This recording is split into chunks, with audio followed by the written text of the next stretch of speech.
DDG episode 242. My name is Dave, and I'm joined by Michael. Dave, how's it going? I know I'm a little sleepy, and it's been a while since we recorded. It feels like it's been a while, even though we only took a week off. Right? Week, 2 weeks off? I don't remember. The stomach bug went through all three people in the house. So, in different increments of time. So, sometimes I wish that you it's like back in the day. You're younger than me, I know that, but like, were you sent to other? Yeah, shut up. Were you sent to other people's houses for chickenpox? Were you in that generation where like, oh, Jimmy down the street has chickenpox, go hang out with him. You haven't had it yet. No, I swear to God, I think that was like a suburban thing. Okay, like that was not really a city. Okay. People thing. Well, just because like I almost feel like at that point in time it would have been like the facilities would have been a problem, but I wish that all three of us would have just been sick at the same time instead of like Owen having it for like 3 or 4 days, Angela having it for like 3 days, and me having it for like 2 days over the course of like 9 days or 10 days. You know, I don't mind that though, because at least someone can take care of the other. I guess, as opposed to having 3 people just. But then trying to juggle the schedule of like, okay, so like, can she take the day off? Do I take the day off? Do I go into late work because we got to take care of him? And then like, she can take care of herself for the most part, and I can take care of myself for the most part. You know, so there's, it was fine. But whatever this norovirus or whatever like that, you know, like I understand my kids go to public school. My son goes to public school. My wife's a teacher in a public school. So those are just like gigantic petri dishes. And I work in retail, so it's just like it's gonna be what it's gonna be. But man, it just knocked us out for a little bit. So that's when I was like, I could do it, but I don't know. Like, and I'm like, what's the stories look like? And you're like, yeah, this. And I'm like, okay, like that's punt. So which is fine. We always said like if there's not really anything hitting, there's no pressure to release something. But we do have some stuff to go over this week, and we actually played some games, and I think we both played the same game. This past weekend, so we got some stuff to talk about. Yeah, so we are live on Twitch, twitch.tv/digitaldaysgaming. We are also live on YouTube, youtube.com/digitaldaysgaming. After the show is published and recorded, you can catch it on YouTube on the live feed, on-demand archive feed. And then also there's an audio feed that posts directly to our YouTube channel as well, which is you can still listen through YouTube, but it's just a still image, and you can, listen in your car, on your workout, or even out at even public Wi-Fi, because a lot of public Wi-Fi blocks Twitch and blocks all this other stuff. But YouTube is a educational site, at least for now, and you can usually use it that way. So subscribing to YouTube is free. Following on Twitch is free. You can subscribe on Twitch if you choose, although I think that went up to like $8 like 2 months ago. But inflation, man. Yeah, and then you don't expect. If you have Amazon Prime, you can link that with your Twitch account, and you get something called Prime Gaming that gives you a free Twitch sub. So if you're already paying for Amazon Prime, make sure that you're using all the benefits that it gives you, because there's a lot more of it than just free shipping and then the TV app. But make sure you check that stuff out. And then even if you don't use it on Digital Days Gaming, please use it on a streamer that you support or you choose to, or a friend of yours or something. Don't let that that perk go to waste, because that's kind of like free money for any content creator. So please consider just checking. It doesn't auto renew, so it's not one of those things where you can set it and forget it. Unfortunately, they want to use it as hitting the Twitch interface for consistency. So please consider checking that out and double checking your subscription. A bunch of you do that. We really appreciate it.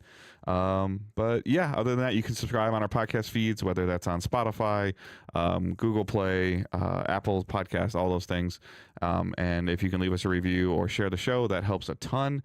Everything else can be reached at digitaldaysgaming.com, where there's links in the show notes to all that, as well as our Discord server, to hang out with the group and the community and find out what people are playing and what we're doing. So I think that's it. So we're gonna kick it off into some news.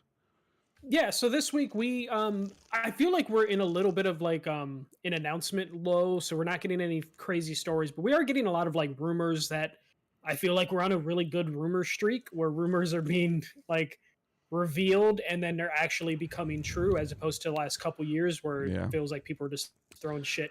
Well, we're getting dangerously close to a hardware reveal from Nintendo, which usually is kind of the little, like, the catalyst of where other stuff will be talked about, where Nintendo has they want to make sure they have some stuff to show for the Switch 2, and a lot of stuff that will be third party on the Switch 2 will probably be on PlayStation, Xbox, and PC also.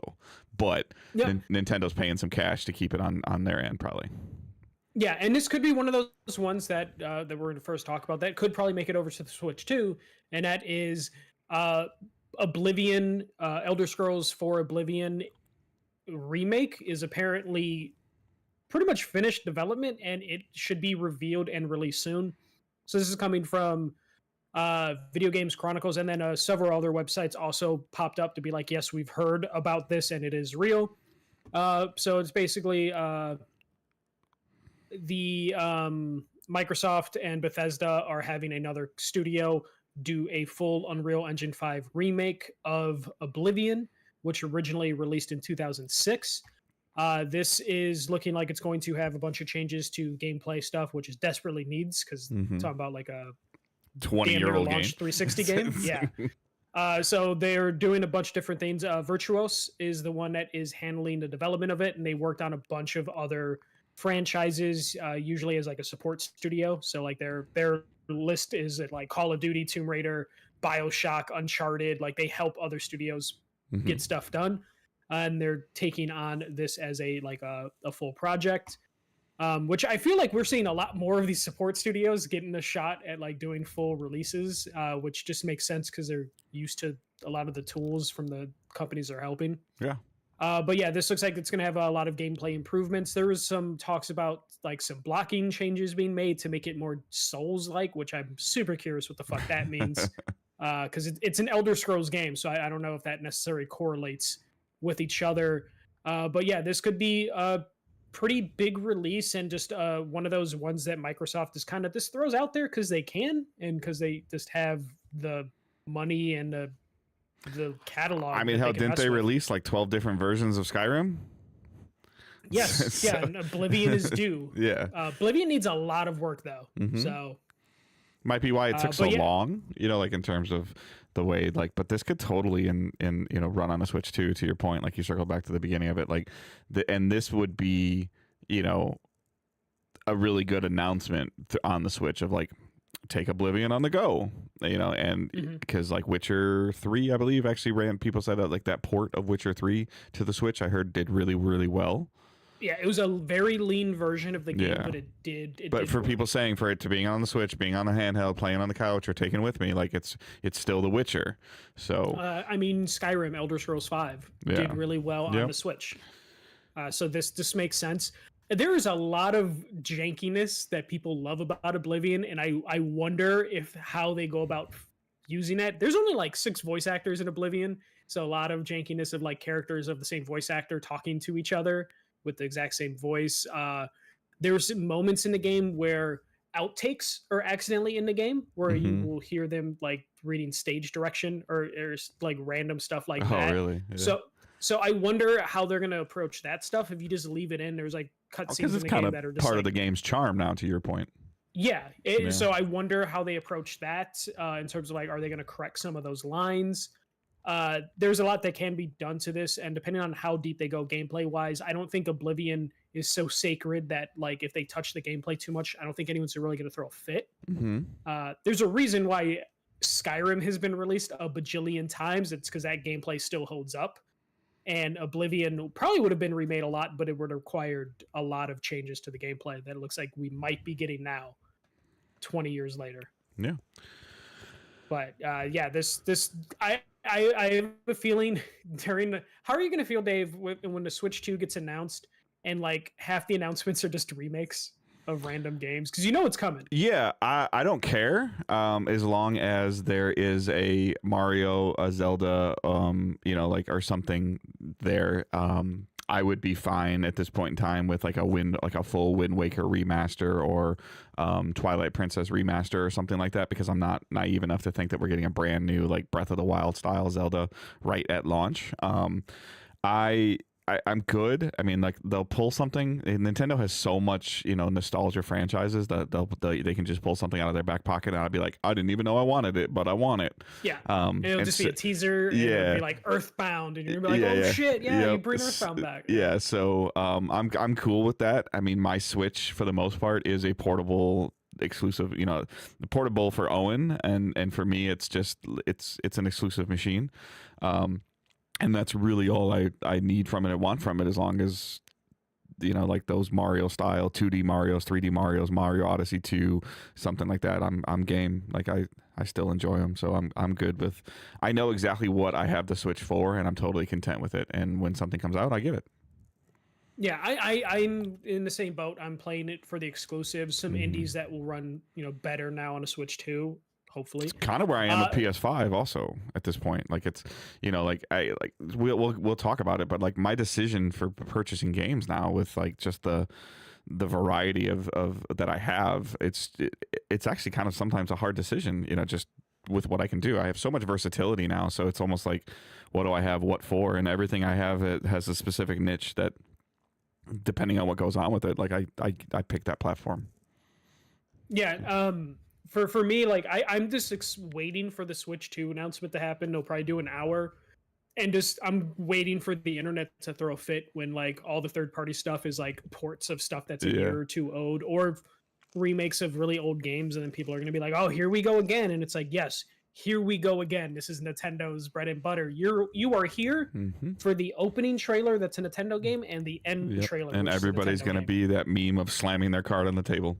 Like it's Yep. just like You'll be pissed through 90% of the Nintendo presentation, and the last 10% is going to be like, here's a new Zelda, here's a new Mario, and it's Yeah. like, okay, N- well, let me pre-order Nintendo that. is like your corner market or your go-to like weekly dinner spot or wherever your takeout thing is, whatever it Yeah. is, and you go in there and I don't know, let's just say that you always order a burger from Jimmy Bob's on the corner and his burger is $7 and then it's $10. Like you're mad, but you're giving them $10 because you want your burger.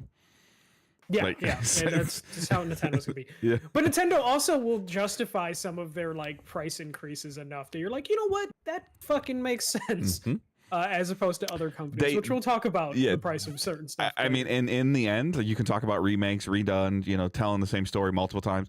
Nintendo proper doesn't make bad games ever. no, like- even the stuff that is considered bad is Yeah. still Their worst better than worst most game that stuff. comes to mind right now is Super Mario Brothers or whatever. I can't think of like and that game that reviewed just came out. Mario and Luigi Brotherhood. Yeah, like that was like a 7 or like a 6.5, Yeah. and that was super And then they low. had that.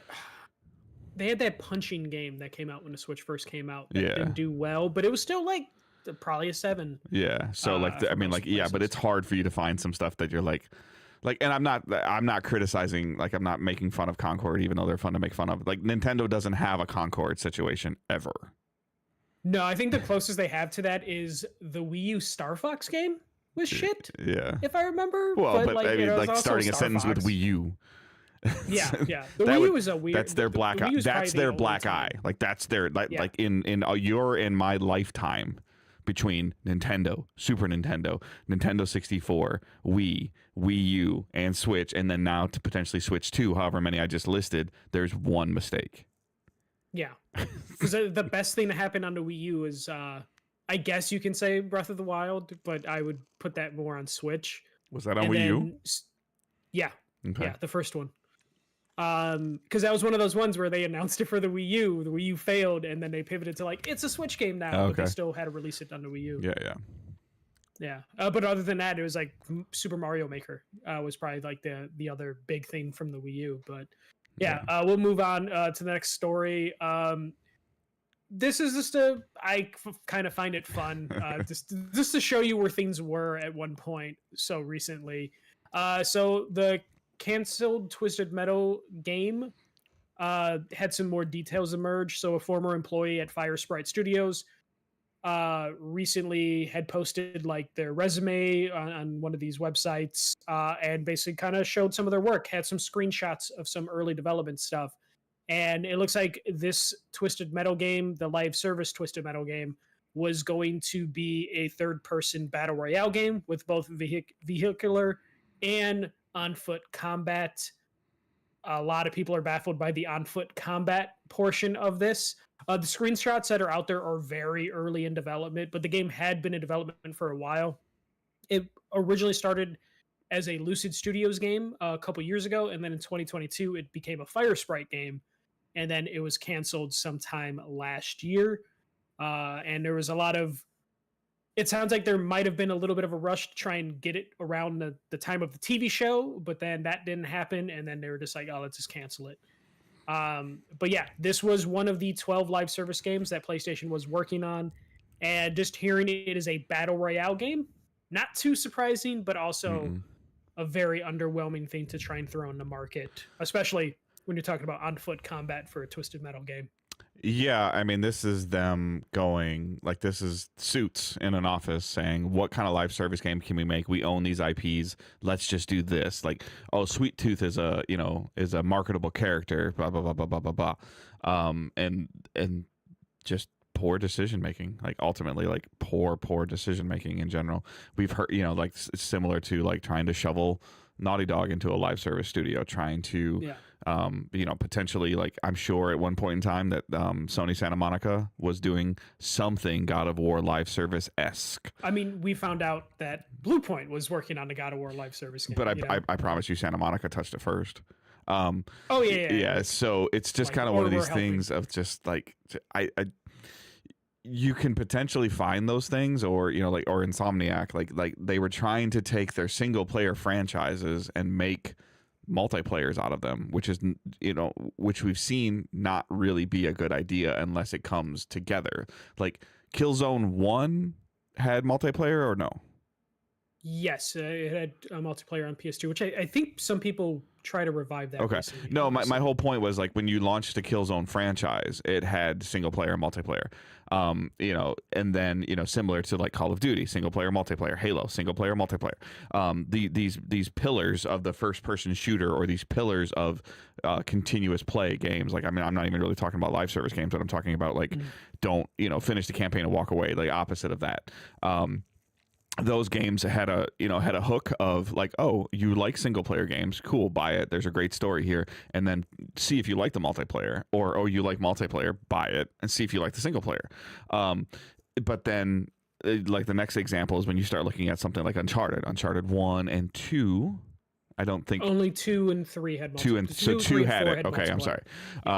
So 1 didn't, and then they were trying to capitalize on the franchise. And that multiplayer was fun and good. It just didn't have any staying power. So, but now to take something that's like souped up bumper cars, which is what Twisted Metal is, and make it a battle royale, is too hard. Or to have, like, what we potentially heard about, of, like, oh, you're gonna have 5 Spider-Mans on the field at the same time doing stuff. Like, huh? Yeah. Like, though, to be fair, Twisted Metal on paper sounds like this could be a battle royale, because it basically already was. Right. But I don't think should have stayed with car combat, to your point, I think is what you're trying to say.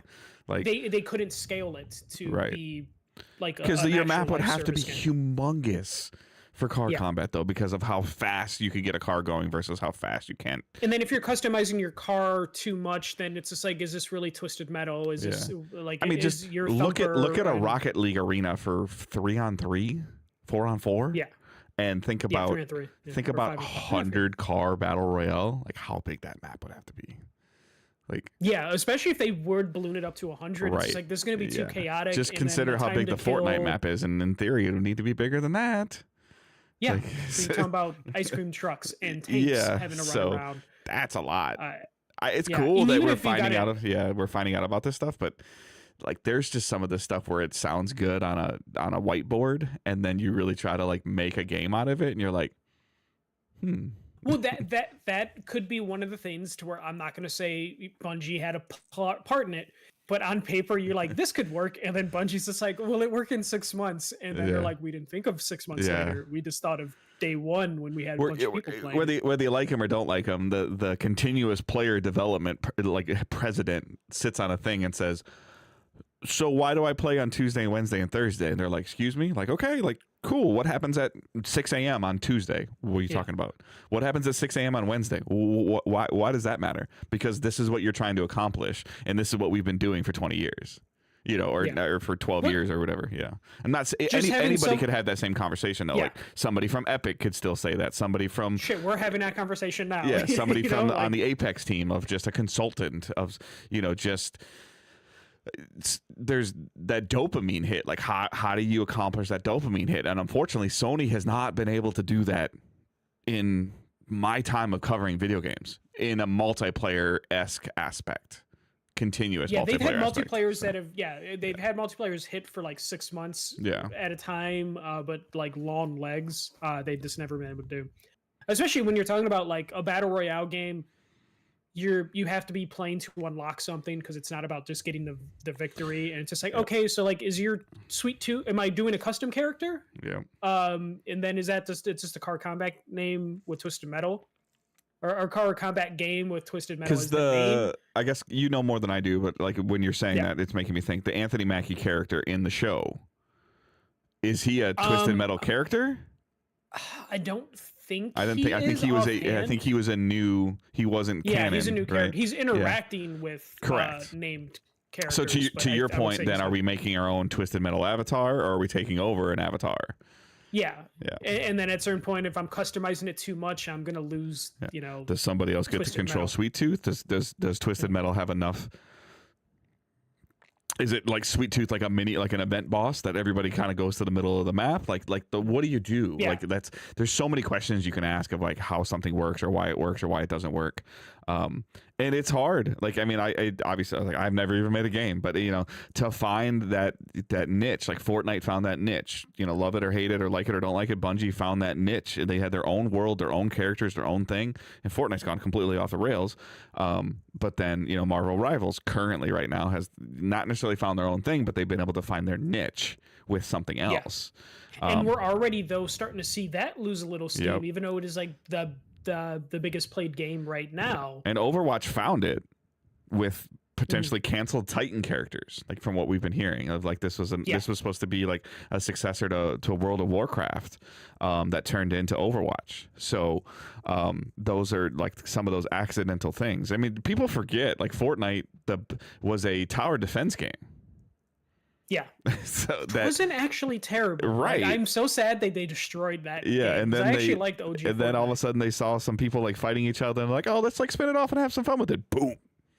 Yeah, they saw PUBG basically going crazy, and they're Yep. just like, we can do that right now. Yeah. And yeah, no, it's a lot of our big successful games are lightning in a bottle moments, and anytime people try to apply their franchise to it, it doesn't really work out. There's a reason why the biggest competitor of Fortnite for a little bit was Apex, because that's an original idea that it just worked, as opposed to them trying to, when they try to make Battlefield have Battle Royale, it Right. didn't work because you're super gluing a franchise onto with a big slight hit. foundation of Titanfall though. Like there was still the little bit of that a foundation little there. bit, but yeah, you yeah. built something completely Correct. on top Yep. of it, as opposed to just slapping on a label of another game and being like, fuck it, let's make this fit. And it, Yeah, like That's just just using it as an something- example. Everybody, I mean, you've played a lot of them, but like if you could take the team, and I don't know if this is even a team within Bungie, but if you could take the guys that make the shooting mechanic, okay, that make the first person shooting mechanic, which Bungie is known for, yeah, and put that in something like in like, let's say like Sony owns them, so let's say that Sony tries to then put something in a world of like another studio, and then they bring the shooting guys from Bungie to say, okay, we want this game to shoot and feel like Destiny shoots and feels. And I know Concord kind of was that.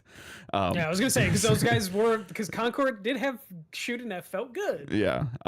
Everything else was trash. They didn't bring story people with them. Right. And then try to like, I don't know, like, and then okay, this game is going to shoot like Destiny or shoot like Halo, but play like Fortnite or something. Like if they could find that mix together. And the problem is that you're going to hear a lot about the misses. Like you're like the swings, and now we're up to 10 or 12 misses, and it costs Jim Ryan his job. Well, but also if you just look at it of just like how many people from Bungie have got to make their own studios, and like nothing has come from those studios, because like people see So what lightning is in a it then? bottle. Yeah, but so like with like even since I've been paying attention to Bungie, their turnover is ridiculous. Yeah, So- because everyone is like picking talent from Right. them, being like, And I don't disagree with that. But then how does it still hold? How is the foundation still there if it's a Because solid shooter? It's the thing that like when you talk about like how the fuck did Belichick keep the Patriots going for so long, and it's like, well, he had Tom Brady but also there was a system there where they would plug in Yeah. players around Tom Brady. I and just be want to like, know "This who is a Bungie's system." Tom Brady is because every time I think it is somebody, they're gone. Yeah, yeah. So it's fine. And to be fair, Which could be the CEO who's like still there that people just don't like anymore, Yeah. or whatever. but yeah, I mean, at least two franchises that would arguably be in people's top 50 lists. yeah. I mean, the same thing you can say about Fortnite. A lot of Yeah. people have left Epic Yep. and got their own studios and were hired by other studios. PlayStation hired a bunch of people from Epic Games over the last couple of years, and nothing really came. Or from that. like we talked about too, like what does Barlog have that other people don't have? Where Sony was like, okay, we're screwed. Go find him and pay him because we can't do anything.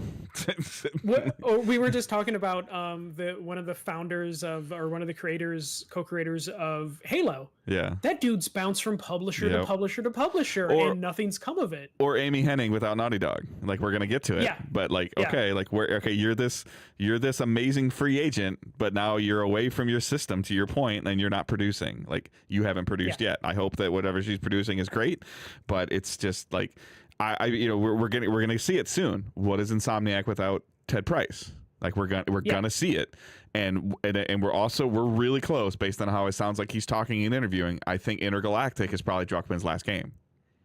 Yeah, that's a whole other thing too with Druckmann. But yeah, it's like, what is Naughty Dog then? Because Naughty Dog also, outside of the big people there, a shit ton of turnover. Yep. Because they're one of those prestige things where someone from Naughty Dog leaves and they can get a job anywhere else they want. Mm-hmm. So yeah, no, it's kind of crazy seeing all of this kind of go around, and you see how some of these studios do like function like dynasties or franchises. Yeah, I wonder what that would be like, man. Like, all right, video game industry gets reset, and we're gonna draw names out of a hat for draft. who's the first overall pick out of the video game staff? Get me Druckmann and Kojima on the same team and let them just go crazy.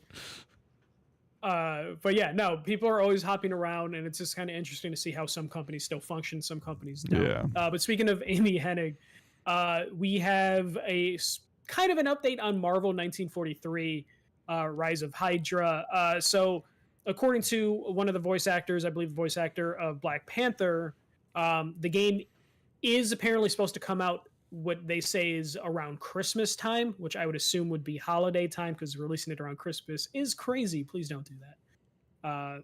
Releasing your game in December is just it's death. But according to that actor, it should be coming out sometime this year, and are working for a Christmas time window. I don't know how reliable a voice actor is on these situations. They've been pretty quiet about this game since it was revealed last year. We got some concept art from Amy Hennig late last year, and then at GDC apparently they were showing footage of the game because it's running on Unreal 5. So we at least know there is like some playable footage out there somewhere. But now it's just a matter of, is it actually going to hit in 2025, and will it be around holiday time? It could be. But Dave, we were just talking about this game like 2 weeks ago. Yeah. I'll be Do very you curious. think holiday? Yeah, GDC this year is the 17th Yeah. to the 21st, so like this week as we're recording. Yeah. So potentially we could have some more.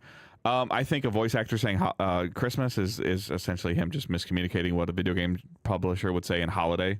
And holiday is October, November. I hope, like I really do hope, because one, I want to see what this is, and two, I want to experience a good Marvel game, and what I hope is a good Marvel game. But at the same time, like we just we're on the heels of what has been rated as a slightly average to maybe a smidge above average Marvel movie that just came out that involved Captain America, and no Black Panther stuff on the horizon that I'm aware of. I'm not. It's in production, but I think but it's not coming in the next 12 months. So no.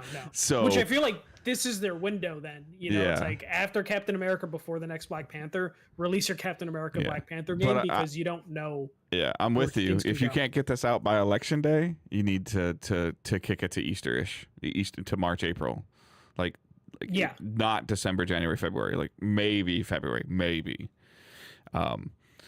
only because you could come off the heels of like marketing through like the NFL playoffs and everything like that. And you know, we know that Marvel has the cash to take care of that. So Yeah. I mean, I want, I've been saying it for a while. I mean, I want some stuff. I want some things that feel like it's been a long time since I think we had a must play game like that. Like, okay, like it doesn't really, like, you gotta play it. Like, it's great. Like, you gotta play it. And this has so much potential just Yeah. off like that trailer and the story, because it's something different we haven't seen from a Marvel video game, which the last couple years Marvel games outside of Spider-Man have just been like team up, sort of like ensemble casts. Like this technically is a And I want a cool, unique beginning, middle, and end story arc. I don't want. Yeah, I don't want I something. was getting. I don't want something that I got to walk away from and be like, damn, when's the next one coming? Because like that's immediately been my mindset with Spider-Man. Like, it's, you know, like, oh, they showed this. Like, I don't want a post credit scene.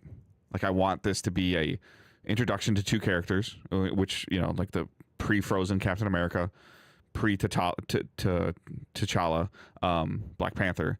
And then I want it to be like, okay, here's the characters, here's what's going on, here's the villain, here's the arc, here's the villain, you know, here's the conclusion, and we walk away. Like, that's what I want. And I really, you know, I don't, and I hope that we get it. I don't want to hear, it's going to sound, I don't want Marvel 1944. Well, the thing is, so, man, I'm trying to look. So Cap got frozen at the end of World War II. This takes place in 1943. So he would have been frozen 45-ish. Yeah. So maybe this could be a one and done. I'm kind of also hoping for a one and done sort of thing. Or if they do like another, or if the story ties into him getting frozen. Yeah. That would, I would feel fine with that. Like, because then there would be a justification for there not to be another game, you know? Yeah. Or if there is, it jumps significantly in the future and then you can get a whole new set of characters, which will make things fresh. Yep. Yeah, there's a lot of potential for this. And if they truly are going to release it this year, from announcement to release, that would be a great turnaround. I don't know how long it's actually been in development, but it would be nice to have something announced and released. Then we'll be stuck in like sequel hell of just like 5 years later. It's like, hey, you guys announced 1944 or 2000. This would be whatever he gets thought out. This would not be a release date revealed at GDC, no chance, I don't think. But then this is something that Keighley could have at a Summer Game Fest. Yeah, yeah. Or if they wanted to, Nintendo's got an announcement thing coming that can run potentially better games. I don't think it would this can work, run on the Switch or the 2. I don't think this can run on the Switch. I don't want this to run on the Switch too. Well, I think we'll find out from GDC whether how good Unreal Engine 5 runs on the Switch 2, because I feel like they'll be allowed to talk about that at GDC, and then we might have a better idea of what it can do. Okay. Because we're probably going to get a lot of stuff, though. So you said GDC is this week, so that's why. 17th through the 23rd. I think when I did a quick Google search. Yeah, so we'll start probably seeing a lot of Switch stuff leak out, and then if this is going to be showcased for Unreal Engine 5 stuff, then we might get some footage coming out of it. The other thing I kind of want to split in here real quick before you go on to the next story. I want your opinion on it. I don't know if you saw this or didn't see this. I haven't done a ton of research on it or read on it, but are you seeing or hearing the rumors about this Xbox handheld teamed up with Asus? Yeah, I did see that. So I saw two conflicting reports. I saw one of like it might come out this year, and then another report being like it's not coming out anytime soon. Okay, so what do you think this is? What is your opinion of what this is? I think it might be like a ROG Ally, like it might be an actual PC. I don't think it's going to be. There's a ton of handheld PCs, especially in like the Chinese market as well. I have a feeling this isn't going to be a built from the ground up Xbox handheld. This is going to be a Windows handheld from another manufacturer that Xbox is going to slap their logo on, because it's a PC, so like it doesn't need to be crazy built from the ground up for Xbox. I think it's going to be between a Portal and a ROG Ally. I think this is going to be about a $400 to $500 machine, and it's going to strictly run. I mean, it can do other things, but the core of it's going to be is to essentially use Game Pass Cloud. I can to deal with the processing offset. This thing can't. Microsoft and as a company cannot release something around the same price as a ROG Ally. It will not sell. They can and will. I think they'll use tariffs as a reason to jack up prices potentially, depending on where they're importing it from. I just don't see a third a third similar device in this market between the Steam Deck, the ROG Ally, and whatever this Xbox would be. This has to be This has to be an opening price point value. I think this market is too niche for it to ever catch on. That I feel like they would be fine releasing a $600 machine because it's for a very specific market. And Steam seems really slow on releasing new Steam Decks, so there is a opportunity for Microsoft to be like, we can pump out a $600 thing that's upgraded and slightly better than the Steam Deck. Unless this is going to be the Ally 2, unless Microsoft's paying essentially to buy the ROG Ally 2. Because we've heard rumors about that too. Because I think they're fully okay competing against it because the Steam Deck is still significantly more popular than the ROG Ally. So I think if anything, they're like, they don't mind sitting right next to the ROG Ally. They're more interested in like, can we undercut the Steam Deck, which I think is more successful than even Steam was expecting it to be. Agreed. But also Steam knows like, hey, this is a niche product, so we can charge like a decent amount of money for it. And I think Microsoft. Combination of it being a niche market and just regular corporate greed. No, you can get away with an expensive machine. Well, and either way, Steam benefits from it because you're still gonna have to buy games on Steam on this Microsoft device. Yeah, it's Microsoft Store will be on there, but first thing you're gonna do is want to put Steam on it. Yep. So yeah, I can see it launching this year. I think this is gonna be a weird year with pricing and stuff like that. Like that's what I'm super interested for the Switch reveal is I want to know what that price is because Nintendo has been pretty good price-wise in the past, but like if you want to talk about an opportunity to throw out a crazy-ass price and have no one bat an eyelash, it's this year. You can get away with putting a crazy price and then being like, hey guys, it's not our fault. And, we're already seeing companies take advantage of, some of that stuff by jacking up price. And it's like, why are you raising prices? Yeah, trust me, my job, I'm terrified of my job. So yeah, no, it's crazy how some of that stuff is. So I can see because there's already reports that like the video game industry is prepping for like what they could be affected by. So I wonder if Microsoft would hold back just to be like 2026 so they can have a more reasonably priced machine. So we'll have to see exactly where that goes. Speaking of something being reasonably priced. Our last story. So Michael Pachter from Wedbush Securities is analyst on the business side of video game stuff. You've heard his name for fucking decades now. He believes that Grand Theft Auto will be set at $100 price point for the game.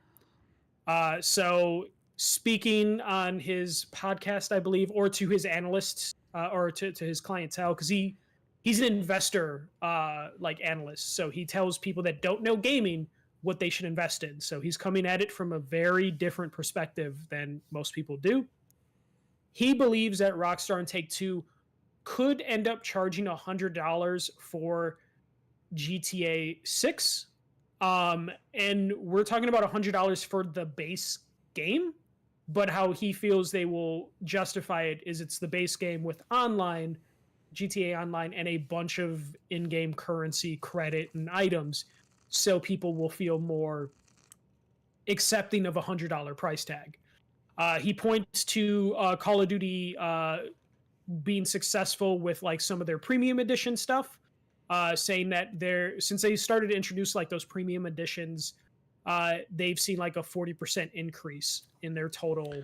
Ubisoft does this. Premium stuff. So it's just one of those things where like, so what I mean by that is like Call of Duty would have premium editions that would be like, oh, here's like a fucking RC car and fridge stuff.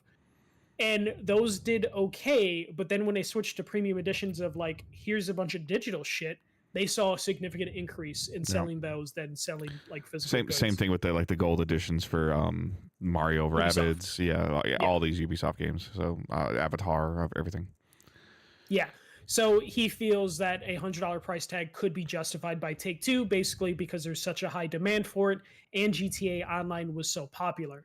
According to other outlets, a lot of publishers and developers are hoping Take-Two and Rockstar price GTA 6 at $80 to $100 because they also want to desperately increase their prices, but don't want to be the first one to take that step. So they're kind of hoping GTA, as a fail-proof sort of game, can withstand the backlash of $100 game, so then they can price their game a little bit higher and be like, well, look, Grand Theft Auto did it.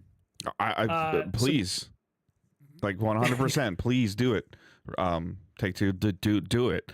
I've been saying that I want somebody to come out and stop saying all this other, like the, like, oh, the $10 every 3 months, and I just, like, I mean, the days of the $60 and $70 game are few and far between. I just really want somebody to come out and say our game costs $100 and this is what you get. Or my game cost $100 for the next, and this covers you don't have to open your wallet again other than cosmetic stuff for the next 12 months. Like, you're done. Like, and I want that. And maybe it needs to be $120. I don't know what the number is, but please. Yeah. The only thing is I see what you're saying, Dave, but I don't trust the greed of these companies to like actually be like $100 game. We're never going to ask you for another cent. No, I'm saying for 12 months. Like, in terms of, like, I don't even think. But you don't like, have to pay for game content, in-game content. Yes. Not GTA bucks, not different color jacket, different color paint job on the car, different color music tracks of like not. You're talking about story expansions for multiplayer. Correct. For a year. Yes. Yeah, I feel like we're in a spot with Take-Two and Grand Theft Auto that they would be like, here's your $100 edition. You got the first expansion, and they're like, is there going to be a second expansion? Like, we don't have anything to announce. And then 3 months later, like, here's a second expansion for $20. I do want to like live in a world where they're like, it's $100. We're not going to ask you for money for a year. Here's our year one content. Yeah. Getting that all for this $100. But the other companies also being like, we need them to do it so we can match them is crazy, because Grand Theft Auto is supposed to be this gigantic game that like.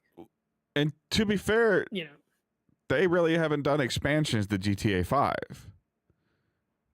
No, just online stuff like new heists and stuff like that. Right, but that didn't cost money. You could you could buy the V-Bucks or whatever you could buy, but I mean, I'm saying for you to get, like, I don't even know if this is a thing, but to get Bank Heist Island, I don't think that cost like I don't think they sold like a $10 pass or a $20 access pass. I don't think they did that. I could be wrong. I don't play GTA.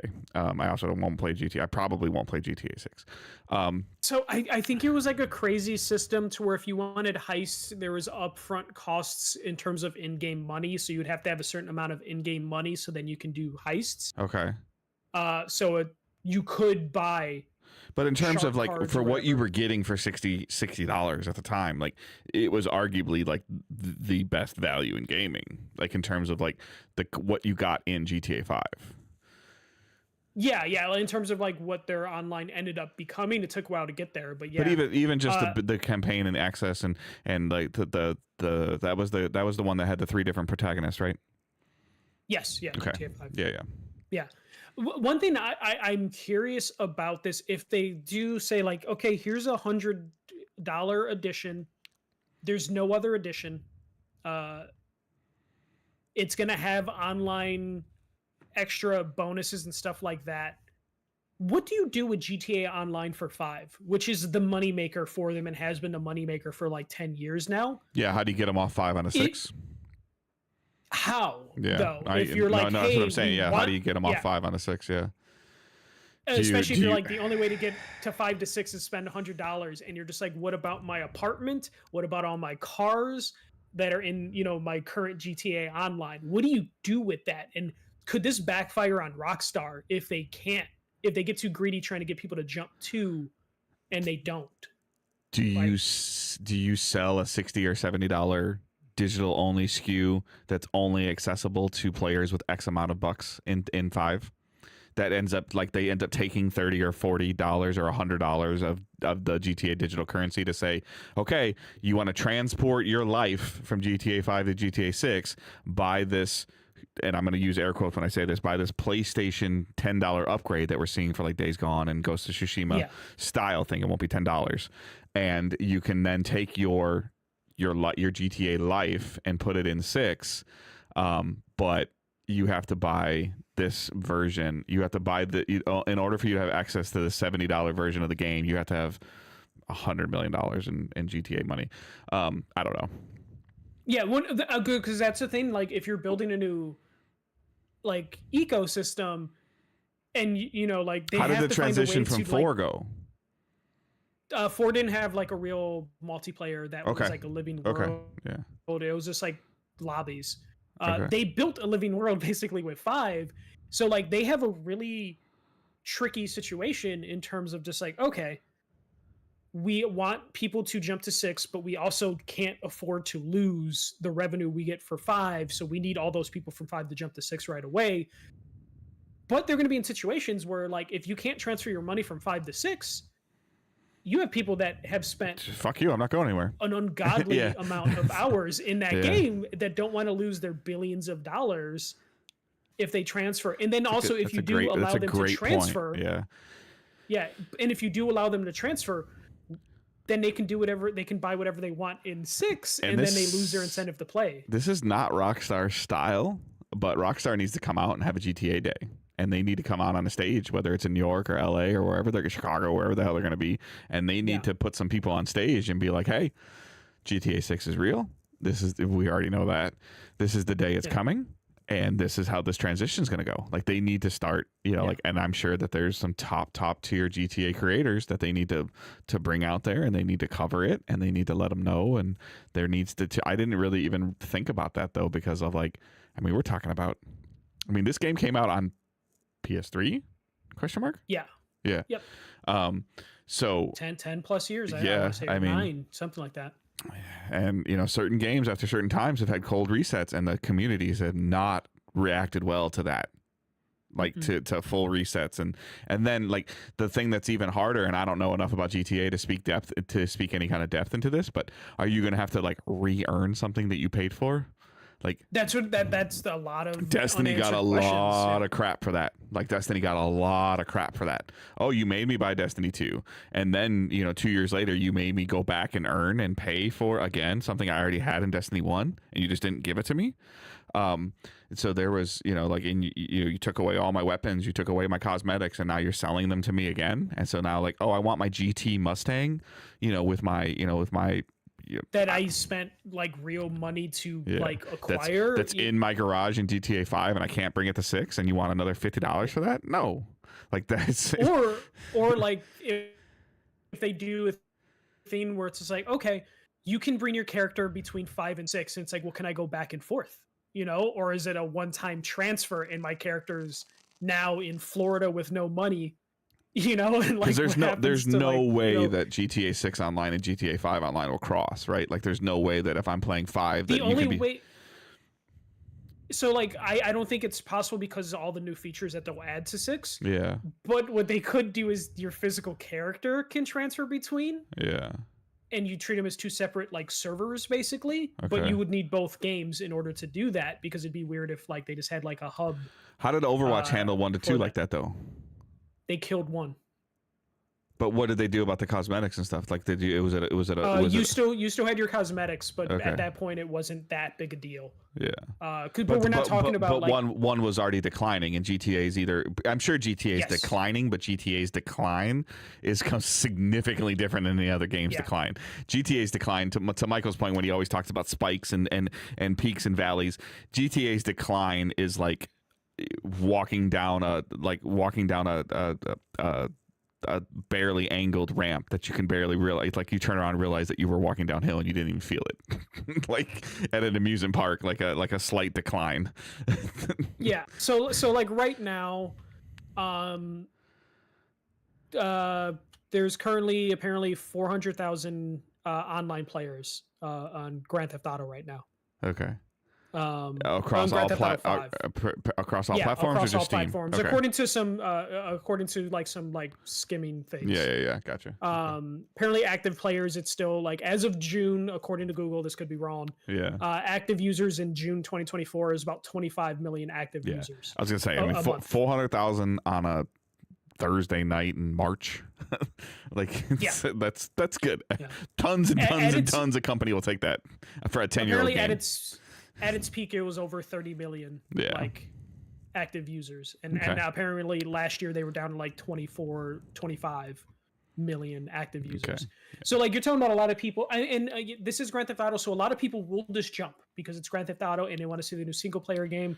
But it's But Those people would jump to play the how single many player of them game. own a Series X and how many of them own a PS5 at this point? You know, like because if they're Yeah. primarily playing GTA, like there's been really no like did it get a PS5 boost? Yes. It did. Okay. Yeah, it did.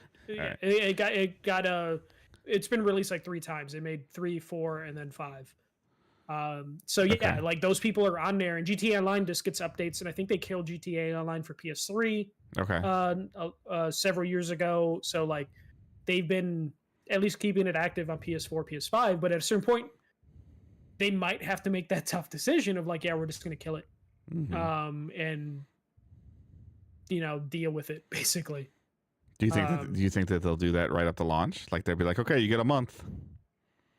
Apparently on Steam there's 43,000 currently right now this moment. Yeah. At 24-hour peak it was 100,000. So in the last 24 hours it Wow. hit 100,000 just on Steam. Yeah. So there's a lot of people that are invested in this game.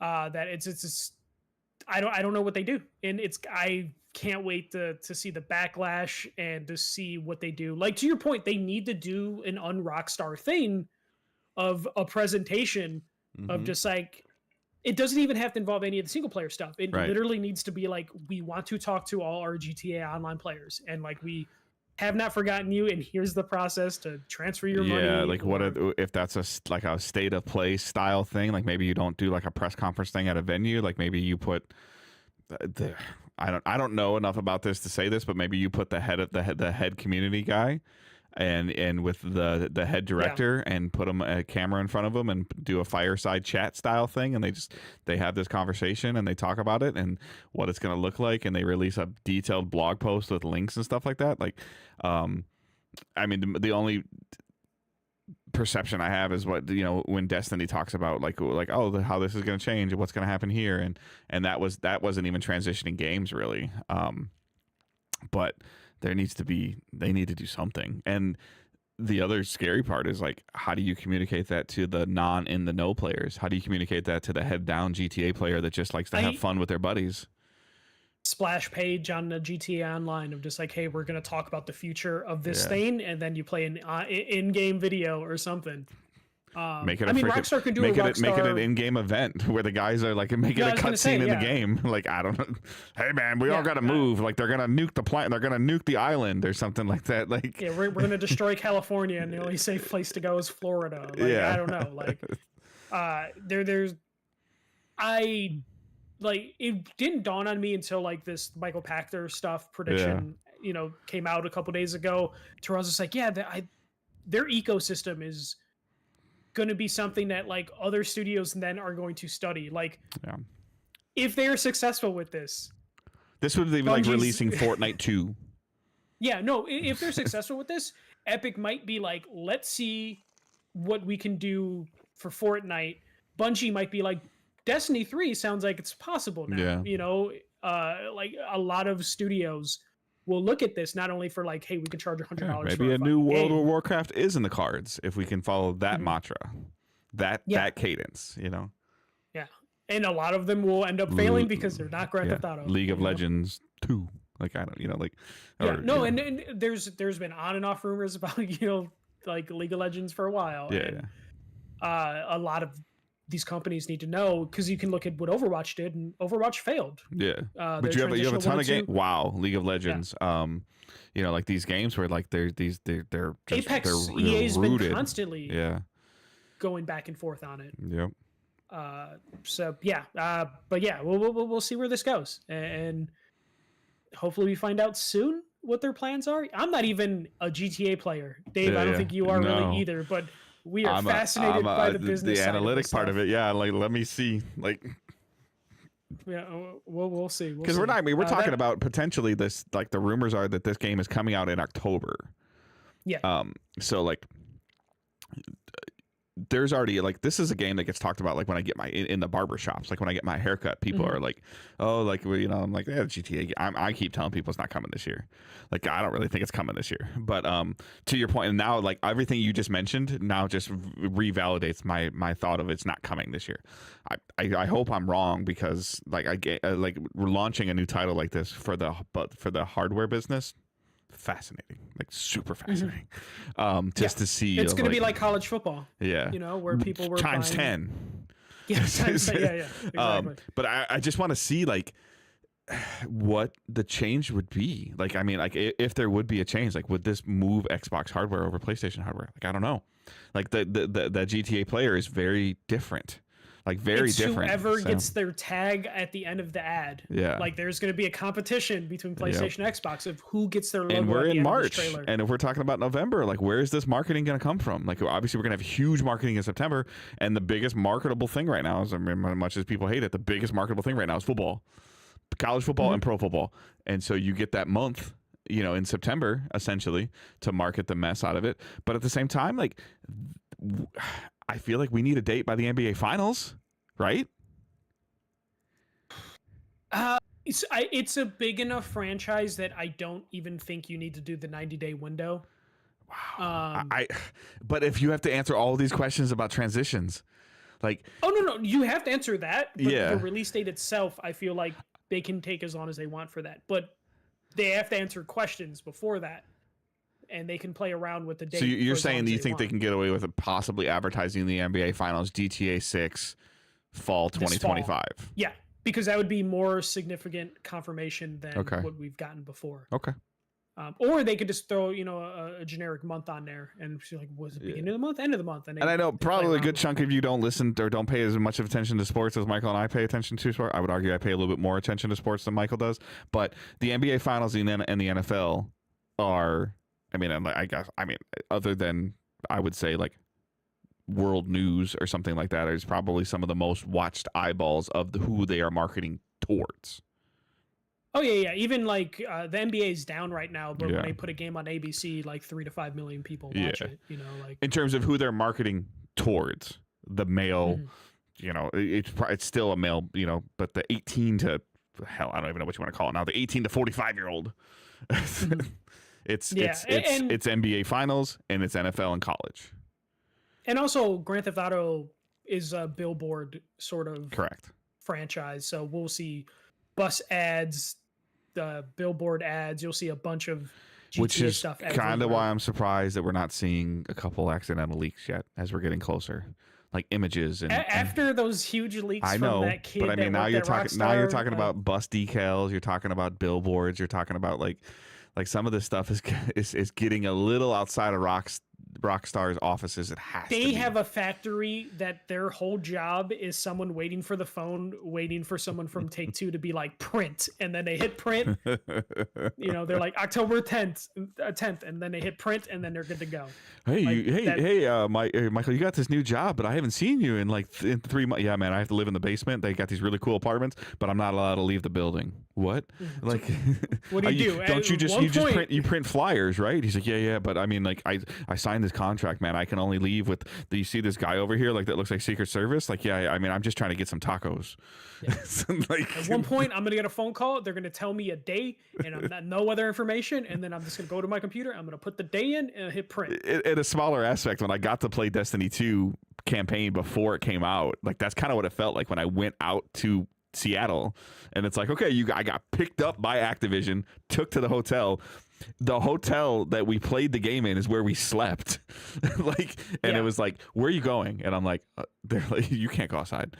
I'm just like, excuse me. They didn't say that. We did have like free time, but it was one of those things where like, sir, you have everything you need inside of these 4 walls. You do not need to leave this building. And I'm like, okay. I forgot what game I saw that they didn't tell me what I was gonna see, but you knew what you were gonna see. It was so secretive, and it's just like you could have just fucking told me. It might have been Assassin's Creed. Or something. No, but it was just kind of one of those fascinating things of like, okay, here you go. Like, I always wanted to get invited to those Sega review parties because apparently they pick like exotic locations every time they do. Oh, those. really? It's just like, they always pick like Hawaii or some like mountain area, and I'm just like, Could have gotten an invite for Yeah, a Sonic game I would have hated. the couple like Ubisoft things I got to go to, like when they revealed like Far Cry 5 with like the cult, like they took us out to like the cult aspect of it. They took us out to like I flew into San Francisco, I think, and then they're like, yeah, your Uber is an hour and a half from the airport. I'm like, excuse me. So I was like, Yeah. and then I always got sent to warehouses, even Yeah, if they yeah. were huge games. It but was then I'm like, going to a even the warehouse. Uber driver's like, where are you going? I'm like, I don't know, man. Just like I had a little, I showed him my phone. I said, this is like the code I put in for Uber and Lyft, and these are the two areas that I can go. I can go to the airport, and I can go to this farm. Yeah. So, like, The Uber driver just being like, "Hey, man, I'm not an accomplice to this murder." yeah, like I don't know where you're going, bro, but like, I was like, I didn't even know San Francisco had this kind of stuff, and then he's like, we're Yeah. not in San Francisco. Like, it's like, Yeah, no. I just always got sent to like some like random factory building, and I'm Yeah, just like, yeah, "This yeah. is a sketchy neighborhood." And then oh yeah. asking the PR people like, "Why'd you pick this area?" To put it in more like slightly more other perspective, even during E3, sometimes some of the things that we would go into, like you're talking about, Oh, like yeah, you know, yeah. you and I are comfortable enough going into restaurants in Detroit and Chicago of like what we would call quote Yeah. unquote like hole in the wall restaurants, where you go in there and there's like 12 tables total, and it's like this galley style, like alley style kitchen or restaurant. Then you go into this venue, or if this it's I could, I mean, I'm kidding, but I'm not kidding. Like I could spread my arms across and touch both walls, So, like, and it's Yeah. just full of like cubicles and monitors, and you're like I'm gonna die. And it's like it's between like a tattoo parlor and a coffee shop. It's like I just anytime we would go to Ubisoft, where they would go to that one theater, Yeah. and like it'd be daytime when we would enter, and it would be really nice, and then we'd go out, and it turned into like this horrible fucking shanty town, and you're just like, what happened? And it's like nighttime happened. It's like, yeah, oh, E3. But me and you were probably the only ones, maybe Josh to a lesser extent, were Yeah. the only ones that didn't mind being in the city. oh, can you around, can like, you the imagine craziness. some of our former colleagues staying in that place that we stayed in the last time we went? Oh God, no! They would have Like in the real neighborhood, like we were in like we a would not neighborhood. have heard the end of it. We walked to E3 every day, and each day we were just like, "Oh, these fuckers would hate this." We would just walk by, like, Just- yeah, we'll buy that. We'll buy that donut from the cart over there. Like, we're hungry. Like, this is a good just deal. anytime we were with everyone, and then they'd be like, "Oh, it's a really sketchy neighborhood," and we're just like, "What the fuck are you talking about?" It's like with like Michael and I are just used to stepping over people sleeping in the street. Okay, whatever. Yeah, it's fine. It's fine. I'm just like, there's a police station not too far. It's not that bad. Yeah. They're like, well, there's a police station there for a reason. I'm like, I'm used to it. Yeah. No. But yeah, that's all I have for news, Dave. All right. So playing and watching, I'm gonna have you go first because your list on this screen is a little bit longer than mine. Use Split Fiction at the end, and we'll transition together. Yep. So Yep. So I finally picked up Balatro. I actually picked it up last year and just got around to playing it. This just is put the, that on Game Pass, that- didn't they? So, yeah, it just hit Game Pass. This is the indie like poker game that came out and won like a bunch of Game of the Year awards. It's I really like it. It's basically you're playing poker and you're just trying to get different Joker cards to give you different multipliers to your poker hands. You level up each hand, so if you get a full house a certain amount of times, two pairs a certain amount of time, you level up how many points you get for getting those cards in.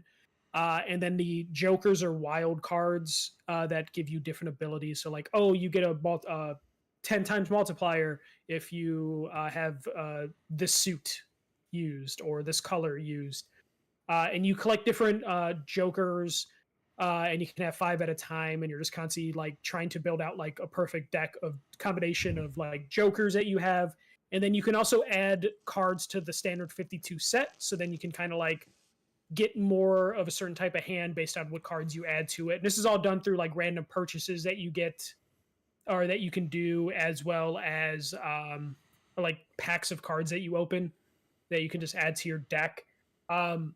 I see why people really loved this game because it was kind of addicting, and like basically you play against the computer, and the computer will give you just like different like financial goals to hit. So it's like you must score 100,000 points in order to win, and you have to use your combination of Joker multipliers, the hands you've leveled up to get this. I beat technically the standard mode on like my third or fourth try, and after that, it's just like, okay, you can just do endless mode.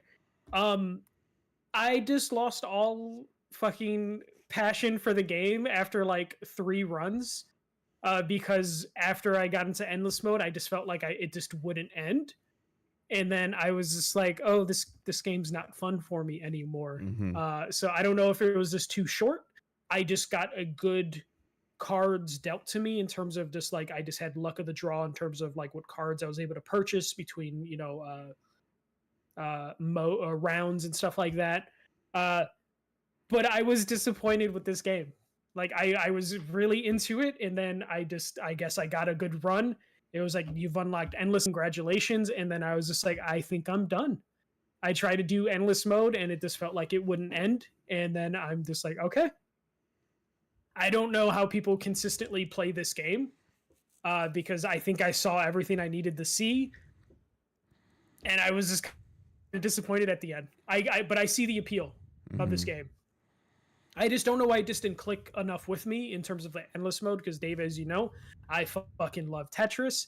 I love like random puzzle games that you'll hear me play, or you hear me bring up like every once in a while, like, oh, I put fucking 100 hours into Tetris 99. Or Yeah, but do you like Uno? Lumines. Do you like Uno with friends? Okay, like Yeah, do you I like, like poker. I okay. like Uno. Does like, Balatro like have all an this stuff. online? Does it have any kind of online functionality? No. Okay. No, it's just against the CPU, and you're not like playing poker hand versus poker hand. You're just basically making poker hands to get to a certain score. Okay. If that makes sense. So I'm not like competing Yeah, necessarily. I don't know enough about the game. I mean, other than like, I don't just was it a right place, right time thing for it to like spark that much competition? I think so. They also released a phone version of it, and it seems Okay. like a perfect sort of game to have on the phone. Okay. I picked it up on the Switch. Again, I think it's fun. It's just once I got to the endless mode, I just didn't really see the appeal. You can't. There's like a bunch of jokers you can collect, a bunch of different card packs you can collect, and How quick are the games? So you basically go on like roguelike runs basically. Okay. So like But I mean, are we talking about like picking up your phone during commercials, or like playing it like while you're waiting to get called back? That's to basically what I was doing. Yeah, so that's where the legs come from. Of like, for you know, like people can just pick up their Switch or pick up their, you know, whatever, and like, oh, they're watching the football game, they're watching their show or whatever, and it's you know, and just do that. Yeah, and I think the thing is, it's not that I like the endless mode. Like, I guess you could have fun just having an endless game, just see how far you can go. But at a certain point, if you build out your deck of cards right, or whatever, or like your OP, it feels like you could just keep the endless mode actually running endlessly. And at a certain point, this wasn't fun for me. Okay. So I just don't know. I don't know exactly what happened or what didn't click at the end of it, to where I'm just like, oh, this. I'd rather play threes on my phone, or you know, something else than that. I still like it. You know, I'm glad I bought it. Got to check it out. I bought a physical edition of it. Nice. So like, I'm fine with it. I got a deal on the physical edition too, so I'm not too upset. Okay. Marvel Rivals section here. Still playing it. I'm still stuck in Diamond. I think I said I was Diamond last time. This is another thing. I think I'm falling out of love with Marvel Rivals because of comp play. I'm having the same problem I had in Overwatch, where once you make it to a certain tier, everyone in that tier only likes to play the game the way professional players are playing the game. So they only expect you to follow a certain meta of the most popular players or the top players are doing. So the game becomes less fun because you can't pick the players you want to pick or the characters you want to pick without getting backlash from the people being like, no, that person's out of the meta. You need to pick this person, or you need to do this. And I rather just do my dailies and my weeklies in quick play now than doing comp. Because I still like doing my dailies, my weeklies, so I can unlock costumes for characters I don't play. So like, I don't know, like I hate that about online games nowadays, because you even see some people complaining about the meta in quick play, Mm-hmm. of just like, oh no, we need to play this. We need to be 2 tanks, 2 healers, 2 DPS, and or why'd you pick that healer? Destiny healer has sucks. even in a PvE game. Destiny has a meta too of like, well, you have to do this for damage, and it's like, well, like a couple of them, I'm like, I don't want to, and I'm like, well, do we want to get it done? Like, you know, like it's just that. Yeah. It's still like it's like, seeing it in quick play is even more annoying because it's like these are half the match length as competitive games, so it's like, shut up, I will still get MVP on this and I'll carry you. Yeah. Or if you don't get MVP and they told you to switch, even if you did well, they're like, you fucking sucked. And it's just like, I just wanted to have fun. Or or play Invisible Woman. That's unfortunately, man, that's how these games die. Like, I mean, I hope it doesn't happen to Rivals, but like when you start get that perception you have a toxic community, like that's not, you know, like it sucks. So yeah. So I'm still playing it like here and there. But I already maxed out the battle pass, and I think there's like 30 days left in the season. So I'm just like, fuck.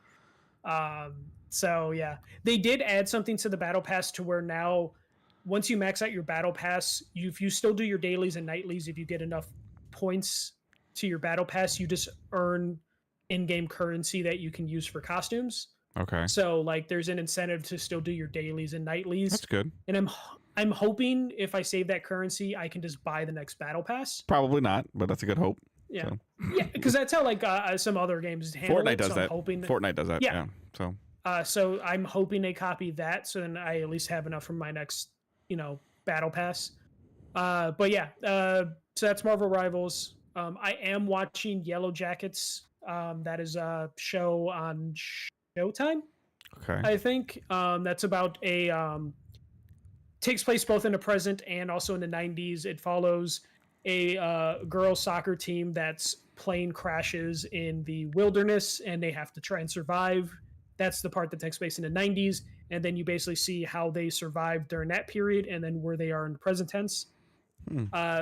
Season 1 felt like it might have been a perfect show. Season 2, they kind of lost their way, and currently they're in season 3. And I'm hoping they kind of correct course. I'm currently on season 3, so we were just like binging it. Yeah. I think the first season's 10 episodes, second season's 9 episodes, season 3 now is on episode 5. So seeing where that goes, still enjoying it. I would say anything that takes place in the past when they're trying to survive in the wilderness, that is still compelling throughout the entire show. It's just they don't really seem like they know what to do with the present day stuff. So that was definitely a TV show where anytime they'd go to the present day, I'm just pulling out the Switch or something. I'm just really? Okay. As soon as I hear 90s music, I'll go back and like look at the screen. I'm like, okay, give me this stuff. And then finally, the game that Dave wanted to talk about because he played as well, Split Fiction. So we both picked up Split Fiction and are playing it with our partners. And Dave, you have some experience with this developer's other games, right? A little bit? Yeah, I mean, Angela and I played It Takes Two, and I've messed around with, I think it was like Prison Break.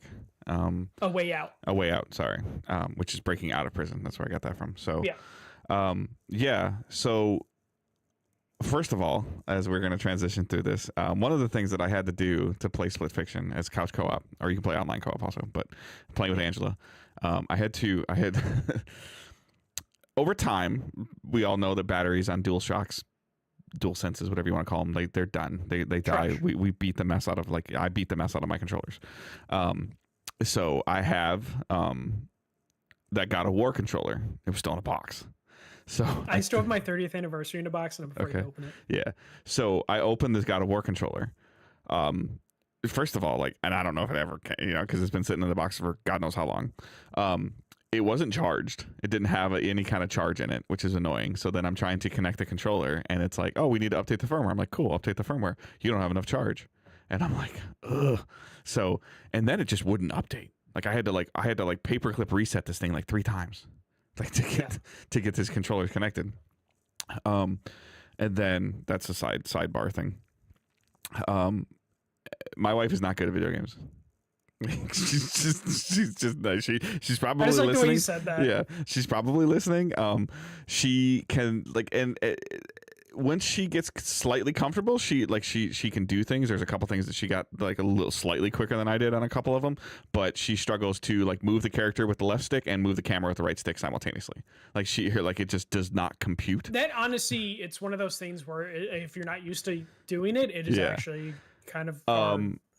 And It Takes Two, I think, did a better job than Split Fiction does, but Split Fiction throws you right in. I was gonna say, like, Split Fiction, I would say it's so story-wise, they throw you right in, and I think they do a bad job story-wise. We're not very far. We're probably we're not very far at all. So I would, for a story about writing, the writing in the game in terms of the main premise is pretty weak. But the actual writing between the characters, like their dialogue, is actually really funny and compelling. How far would you say you are? Yeah, so I hear the game's like 12 to 14 hours. I'm about like 7 hours into the game. Okay. Me and Sarah are playing it a split screen as well. They throw you. This game just like hits the gas. Yeah. Fast and like does not let go for a good like 4 hours before it and does like some kind of visually intimidating kind of things too. Yeah, no, and I feel like they do a pretty good job with this game in terms of like, hey, it's going to be intense. There's going to be a lot of stuff going on. You're going to be doing a lot of mechanics that you might not be used to doing in a split screen game. But the penalty for dying isn't that bad as long as someone stays alive. Yeah, there's really there's like a little mash triangle sometimes when someone dies, but that's just gets them in the game faster.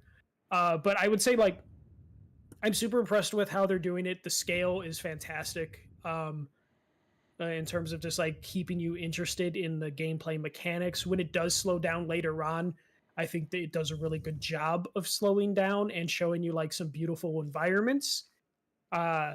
My only complaint I've had so far, though, is some of the writing around like the main premise is kind of cheesy and bad. But the gameplay is just really fucking fun. Like I'm kind of amazed. Like, what was the last thing you played without getting too spoilery? Not very far. Like, I mean, in terms of like we're like an hour probably. Like, okay. Yeah. So you're still doing the cyber like maybe stuff? one of each thing. Like. Okay. Yeah. The game does, I would say, like you're probably like 2-3 hours before it kind of slows down to a nice pace. I do like there is a difference though between like the game's super intense when you're doing like the future sci-fi stuff for the one writer, and then when you go to the fantasy land, it does slow down just a little bit, and it's a little bit nicer of a time. Though it is still pretty intense, but it's intense in a different way. I do love the idea of just like switching between like environments, because that's one thing that like will bother me sometimes with games in terms of just like everything just kind of looks the same. Yeah. Like the jumping between different worlds has been pretty nice here. I don't think they're doing anything like super creative with the environments. It's just kind of nice to see. Well, I think like, that you're playing it safe, but you're also playing like they're I think that this at its core is marketed to a gamer playing with a non-gamer. Like that's the core marketing of it. Now you get a gamer playing with a gamer, they're probably going to power through it. And you know, Sarah, you're I would say Sarah's above average gamer versus Angela being almost a non-gamer. You know, but like if like me and Johnny as a boy are playing, like we're powering through this, like, you know, like we're racing each other essentially. The only time you will die, like the only time me and Sarah have been dying is when we're laughing too hard at some of the stuff we have to do. Then we're versus me, which I'm getting through certain aspects of it, and I'm waiting for her and trying to help her of like, okay, just because she like just the lack of confidence of like, okay, hold forward on the controller, you won't fall off, you know, like when you're jumping. And Dave, then what you need to do, Dave, is you need to have Angela and Owen play the game together, and we just need a video feed, just FaceTime video yourself, or like do a face video of your reactions to them playing, but we don't see the screen of what they're actually doing. I just want to know what pain I think have. you're actually I think you'd be pleasantly surprised at how good Owen can be at video games, because Owen was already watching us. I know, but you're not helping. It's Owen helping Angela, and then Angela trying to have patience for Owen, who probably is like trying to Oh no, go Owen's 100 miles per Owen would be hour. better than Angela. No. I'm saying, Yeah. but like you probably slow down of like, okay, let me wait for her. Owen's probably like, I'm gonna keep going, and the game does a really good job of you can have a character just keep going. There's been a couple times where like Sarah got super far ahead of me, like on some of those like Yeah, precision missions things. where it's Yeah. like, yeah, where it's like we're both on motorcycles and like she might finish it earlier than I do, and she's just waiting at the exit for me, or vice versa. Well, I already happens. had to do some of the stuff of Uh, like turning off the flying or changing the I can't think of the thing. The orientation, like when up is up or up is down and down is up. the invert. Invert, yeah. So I had to change that, you know, because she was struggling and I was struggling. So like those, I mean, just those little things as you fix them, we're going on. But I hopefully she's intrigued enough that we can keep playing. We've got a lot of stuff going on. But I would like to, you know, even if her and I can get an hour or two every other day. You know, like We've been doing like 2 hours a night, basically. I think the first night we ended up playing it like on like a Tuesday or whatever or like Monday, I think is when we started it, and we played until like 1 a.m. and we both had work the next day. Yeah, like, I just need there to be a little hook for her, in terms of like I'll play to play the game, and then if there's a hook there where she's interested and she really wants to progress through story wise, and it maybe potentially sounds like there might not be writing wise, but hopefully there is like thematically. I don't know. When you get to the character moments, I think that's when she'll get hooked. Okay. But to start Split Fiction, they kind of throw you in with the most generic like sci-fi story premise, and they don't give any justification. It isn't until like maybe 2 hours in the game where you get to spend a little bit more dialogue time with the two main protagonists that I'm just like, you know what? I like these two characters. The writing between them is actually really well done. It's anytime they're like, oh, let's go look at the evil corporation side of the writing, that I'm just like, this is I just like my mom's going to be in town this weekend for her 75th birthday. You know, so there's a, you know, a couple things going on. I'm just trying to get some dedicated time, and ultimately we just need to, like I said, hopefully it intrigues her enough where she'd rather play that than like watch our shows or something like that. Like that's where it comes from. Where sometimes she's like, I just want to watch 911 for a little bit, and I'm like, okay, you know, and then it turns into like 3 episodes or 4 episodes or whatever, you know, like, So, because I don't know if it's just the fruits of my labor right now of like as I've been progressing into the store, 3.5 months in, my store has taken off, and it's wearing me out. Like, there's kind of a like I bought some furniture recently because I'm like, I don't know how expensive this is gonna be. Later, so it might be a combination of that. It might be a combination of the fruits of the labor of what I've been putting in for work. Combination of like an advertised sale we had, but all of a sudden like word got out of like, hey, like this building's got its shit together or something like that, and like they're coming in, and I'm like, whoa, it might be a perfect storm for you. And I just like I'm just like, wow, like somebody's like, oh, what's the number one challenge? I said the foot traffic. It's like getting hit in the face by a 2x4 compared to my other store. Like I was like, wow. So I will say with Split Fiction, like it apparently is like a 12-hour game. Yeah. It does do that thing where you can play online co-op with someone and they don't need to own the game, I believe, is the thing they're doing. So it's one of those things where even if you want to get through it, you can, you know, call your son. Yeah. Like, let's get this I won't do done. that to Angela. I might play with him or something. That'd be fun to play with him. But at its core, let's talk about this a little bit. So this is published by EA, but this is like a quote unquote independent studio that has a deal with EA. Buy this game. Hazel or Hazelight. Buy this game. Like this is I want this studio to do well. I want there to be this lack of seasonal games. Like this isn't like your air quote single player game, but it is. Like if you don't purchase these games and these games don't do well, this is potentially, like from the chatter I've heard, this is potentially going to be on a short list for Game of the Year. Potentially. Yeah. Like, I would say it's probably my lead contender, and I don't like this studio. Right. Like, just like kind of to funny. your point, you're like, I don't want to hear about the guy from the studio. I want to play the game. And so, man, there's an Easter egg in the game that I was just like, you son of a bitch. Oh, really? I think there's a potential if Angela and I can finish this game. I think there's a potential, and I don't know if she would do it or not, but your partner and my partner to have to figure out a way to have a episode, so a conversation. Potentially, that would be pretty interesting. But yeah, no, apparently it's already sold like 2 million copies. Cool. You basically have to do the math. They said 4 million people have played, and then they had previously said like it sold 1 million copies the first like couple days, and then like a couple days later they said 4 million people have played. So it's like I'd have sold like 2 million copies. Yeah, that's awesome. But yeah, this is one of those things where it's just like it's an independent game, but it's like got a big budget because EA's behind it, or relatively big. This is like the Yeah. type of AA stuff kind of we're talking about that we would Yeah. like to come back. But it's one of those things where even if you hate EA, buying this game at least shows EA that they can do more with Like their don't money don't than live just- service this game. Like Yeah, it's just like, hey, EA, this was successful for you. The investment probably wasn't that big for EA. right. Like I would imagine if it sold 2 million copies already, it's probably close to making its money back. Yeah. To where it's just like $50 hopefully EA too. can Like see. so $50, like good Yeah. price. So Yeah, which is a fair price for like a 12-hour Right. game, especially it's doing split screen, and I haven't really had any major chugging issues Yeah, or stuff like absolutely. that in terms but of you, like, like it's to your been point, pretty like smooth. buy this and play it with your buddy that like maybe your buddy Yeah. that can't buy it. Like, hey, I got you. Like, let's play. Like Yeah, So- and this is like a fact you can do it online, you can do it split screen. It seems to be working pretty well. I know some people that are playing it online and they haven't really complained about online issues. I'm playing Yeah. it local, and local seems to be doing I'd be fine. curious And- if you play it online, do you get the whole screen or does it still split screen? I would actually have to look at that. I would imagine there's some instances where you still need to see the other character's screen. So, Yeah.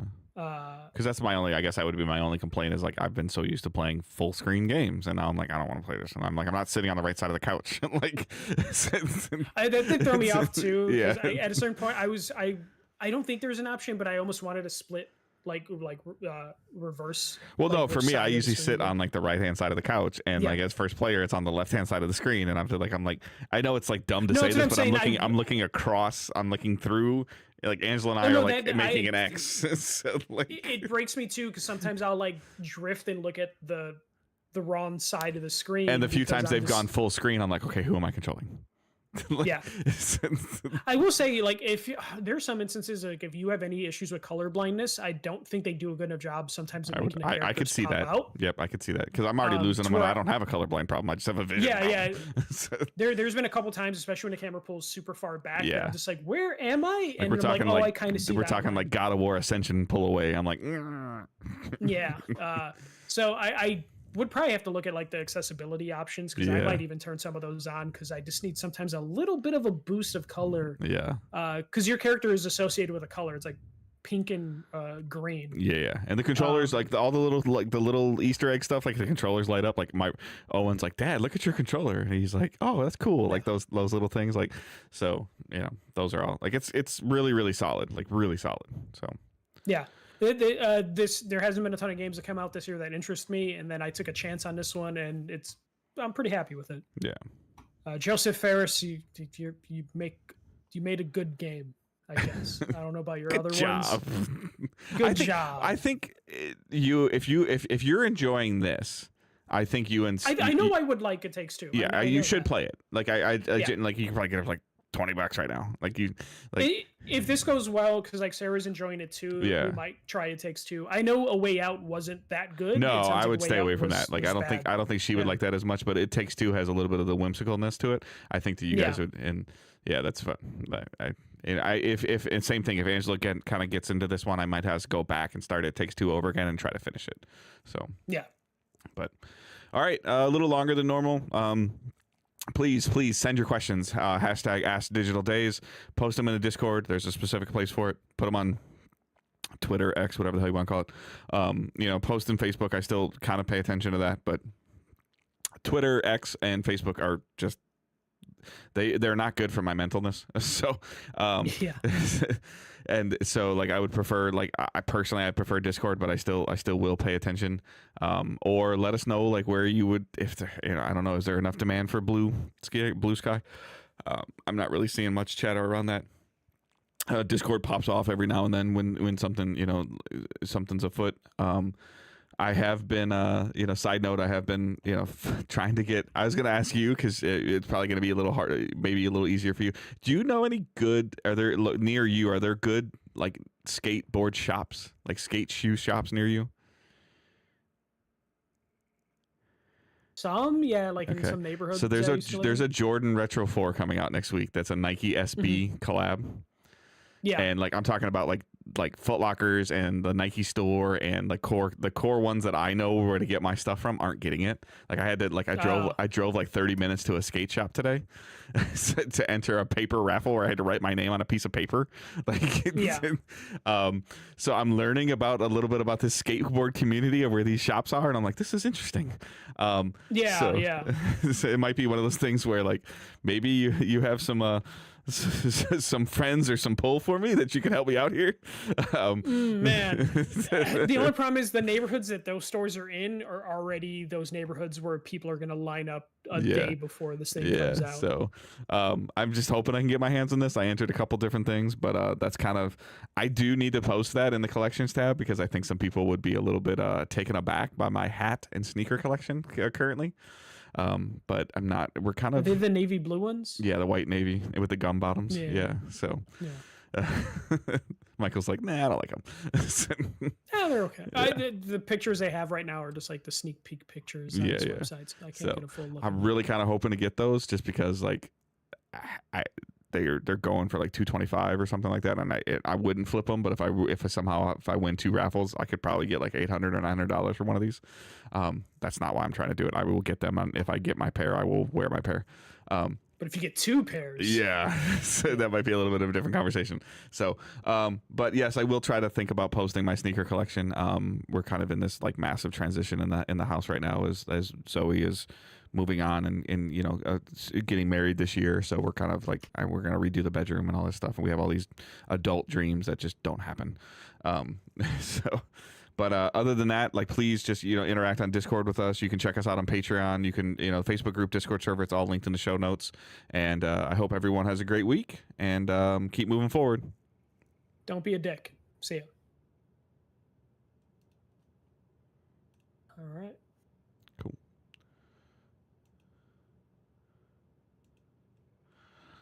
Uh, 242 or 241? What is it? 242, 242. I think. Yeah, 242. Okay.